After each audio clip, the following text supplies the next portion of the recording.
انا مثلا يا ابني بتاع مخلل، انا راجل ببيع ترشي، بسرح بعربيه بطيخ كل يوم. اللي اتكلمت فيه امبارح سبحان الله حصل النهارده. قلت هيكون في اخطاء تحكيميه غير مقصوده، غير مقصوده. سبحان الله نفس اللي حذرت منه الناس حصل. وحصل ايه؟ حصل في السوبر ده. وحصل ايه؟ حصل في السوبر اللي قبليه الغاء الجون الزمالك بتاع الجزيري، والسوبر اللي قبليه خناقه بيراميدز والاهلي ولاعيبه اهلي اللي ضربوا لعيبه بيراميدز ومحدش اتكلم عليهم ولا اي حاجه. سبحان الله كل مره المستفيد هو النادي الاهلي. النهارده اهو اقسم بالله انا وانت عارفين انا المقياس بتاعي في احتساب ضربات الجزاء وعدم احتسابها ان دي لو للنادي الاهلي ودي لو على النادي الاهلي. لو للنادي الاهلي والمصحف المخرج والمذيع وكل الدنيا هتتعاد وهيطبلوا لهم والليله مش هنخلص منها. لكن لو على الاهلي شقلب وقلب.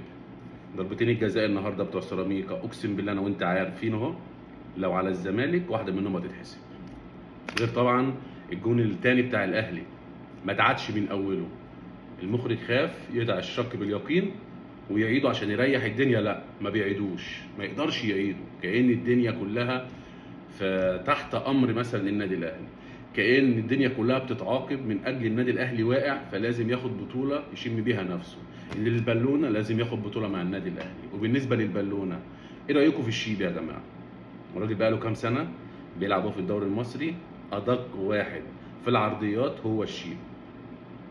بيرفع هو بيجري، بيرفع هو واقف، وبيرفع بوش رجله، يرفع الكوره والله العظيم بدون مبالغه مظبوطه.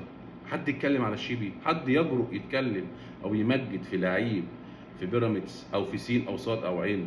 ليه؟ عشان مش على هوا الهنود الحمر. لكن احنا مش احنا المنافقين الكذابين المدلسين لازم يخلوا لعيبه جعانه، لعيبه مقشفه ليها سعر وبيفرضوها غصب عن اي حد. هو انا مثلا يا جماعه في اخر كل ماتش هقعد واحد جنبي بورقه وقلم يقعد يقول لك رفع عرضيه 2 3؟ ده لعيب، انت لعيب كوره يا حبيبي. ايه رفع عرضيه ما رفعش عرضيه؟ وليه في ايام الزمالك ما كانش الكلام ده بيتكلم ولا الكلام ده؟ وكان شاطر بس في ضربات الجزاء، اهو اتوكس في ضربات الجزاء. بطلوا نفاق وبطلوا تطبيل وبطلوا حكايات وبطلوا افلام وبطلوا مسلسلات وبطلوا مسرحيات. ارحمونا.